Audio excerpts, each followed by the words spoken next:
စိတ်တွေကြောင့်ရှုပ်ထွေးတဲ့စိတ်တွေကြောင့်ဖြစ်ပါလေလို့ပြောချင်ပါတယ်ဒီနေ့ကျွန်မအားလုံးကိုအတူဆုံးဂရိတ္တဆန်နိုင်တဲ့ခြင်းလေးကိုပြုလုပ်ပေးချင်ပါတယ်အားလုံးမင်္ဂလာပါအခုမြန်မာပြည်မှာပိုက်ဆံကြောင်းနဲ့အများကြီးလူတွေရန်ဖြစ်နေကြတယ်အချစ်ကြောင်းနဲ့လူတွေစိတ်ဝမ်းကွဲတယ်မိသားစုချင်းချင်းတငယ်ချင်းအချင်းချင်းစကားများတယ်အများကြီးဖြစ်ပြနေကြပါတယ်ဒီနေ့ကျွန်မဒီဗီဒီယိုလေးကိုနော်ဘယ်သူ့ကိုမှ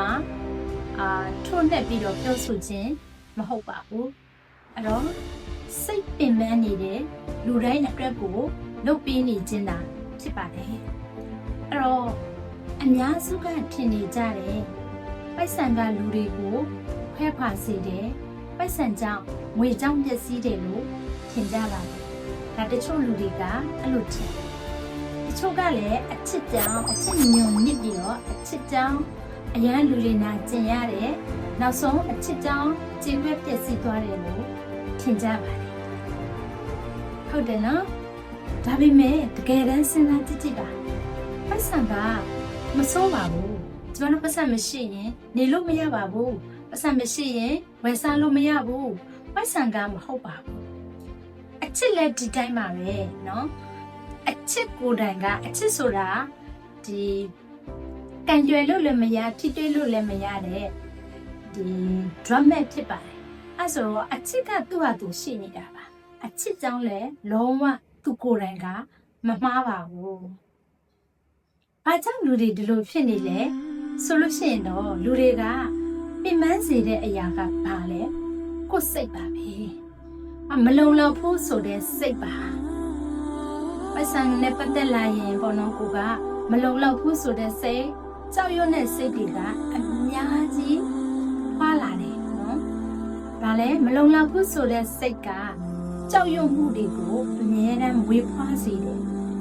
ငါပတ်စံမလုံလောက်တော့ဘူးပတ်စံနဲ့ပတ်သက်လာရင်အဲ့လိုမျိုးစိတ်တွေကထင်တယ်ကြောက်လာတယ်အနာဂတ်ကိုလည်းမရင်ဆိုင်ရတော့ဘူးအခုလက်ရှိလည်းအသက်မရှင်ချင်အလောက်ထိတော့ပတ်စံကဒီအရေးကြီးတယ်ဆိုပြီးတော့ကိုကလွှမ်းမိုးမှုကိုခံရတဲ့စိတ်ရှိနေပါတယ်အချစ်နဲ့ပတ်သက်ရင်လည်းဒီသဘောတိုင်းမှာပဲပတ်စံမလုံလောက်ဘူးထင်တယ်လို့အချစ်ကလည်းအလုံးအလောက်ငါမရဘူးเนาะအချစ်မခံရဘူးဆိုတဲ့စိုးရိမ်ပူပန်မှုတွေကအဲ့ဒီစိတ်တွေကိုမွေးဖွားစေတာပဲဖြစ်ပါတယ်เนาะရောက်လို့ဒီကြောက်ရွံ့မှုတွေပဲ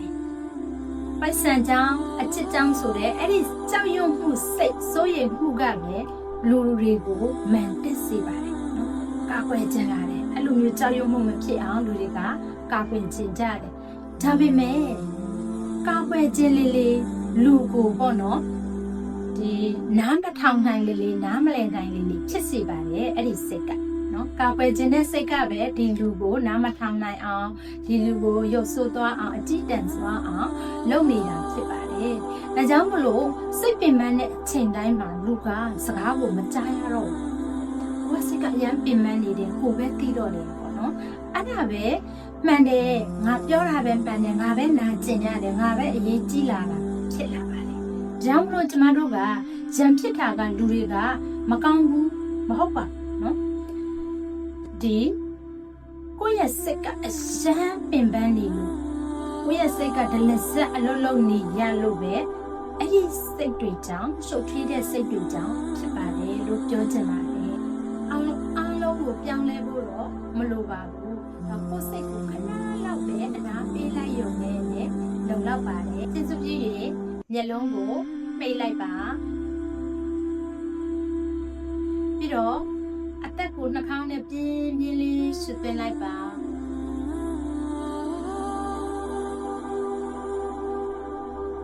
ခဏအောင်ထားပြီးစမ်းနဲ့ဖုံးထုတ်လိုက်ပါမယ်ထပ်ပြီးအသက်ကိုရှုသွင်းပါ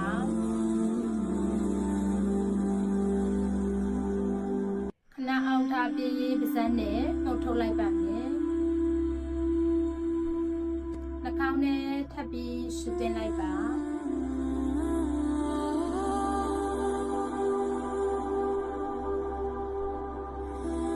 အားလုံးဖြည့်လျှော့လိုက်ပါခ ခန္ဓာကိုယ်ကိုဖြည့်လျှော့လိုက်ပါအသက်ကိုဖြည်းဖြည်းလေးပြန်ရှူလိုက်ပါအခုကျမတိုင်ပေးတဲ့ဂတိသစ္စာလေးကိုစိတ်ကနေလိုက်ဆိုရင်လည်းရတယ်မျက်စိမိတ်ပြီးနားထောင်ရင်လည်းရပါတယ်ငါရဲ့ခန္ဓာကိုယ်ကလုံခြုံမှုနေရာမှာရှိနေတယ်ငါရဲ့ခန္ဓာကိုယ်ကလုံခြုံတယ်ငါကလုံလောက်ပါတယ်ငါကလုံလောက်ပါတယ်ငါကလုံလောက်တာချက်ပိုပါတယ်ငါကလုံလောက်တာချက်ပိုပါတယ်ငါကငြိမ်းချမ်းနေတယ်ငါကငြိမ်းချမ်းနေပါတယ်ငါကအန္တရာယ်ကနေကင်းဝေးနေတယ်ငါကအန္တရာယ်ကနေကင်းဝေးနေပါတယ်ငါမှာပိုက်ဆံတဲ့အချစ်ကအများကြီးတည်ရှိနေတယ်ငါမှာပိုက်ဆံတဲ့အချစ်ကအများကြီးတည်ရှိနေတယ်ငါရဲ့ပိုက်ဆံတဲ့အချစ်ကလုံလောက်တာထက်ပိုရှိနေတယ်ငါရဲ့အချစ်နဲ့ပိုက်ဆံကလုံလောက်တာထက်ပိုရှိနေတယ်အဲ့တော့ဒီဟာလေးကိုထပ်ခါတလဲလဲစိတ်အေးချမ်းတဲ့အချိန်ရွတ်ဆိုလိုက်ပါအဲ့ဒါဆိုလို့ရှိရင်ငြိမ်းချမ်းမှုကကိုယ်စိတ်ထဲကနေစတင်လာမှာပဲဖြစ်ပါတယ်အဲ့ဆိုတော့ကျမတို့က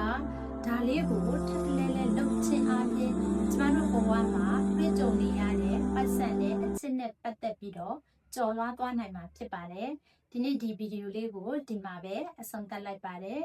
အဲ့တော့ကျမရဲ့ဗီဒီယိုလေးကိုကြိုက်နှစ်သက်တယ်ဆိုလို့ရှိရင်တော့ like and subscribe နဲ့လုပ်ပေးသွားဖို့တောင်းဆိုချင်ပါတယ်နောက်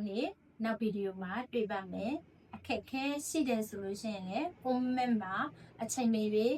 ကိုယ့်ရဲ့စိတ်ကိုချရေးထားခဲ့လို့ရပါတယ်ကျမကတက်နိုင်ဆုံးကူညီပေးပါမယ်ဘဝနဲ့ဆန္ဒတစ်ထပ်တည်းဖြစ်ပါစေ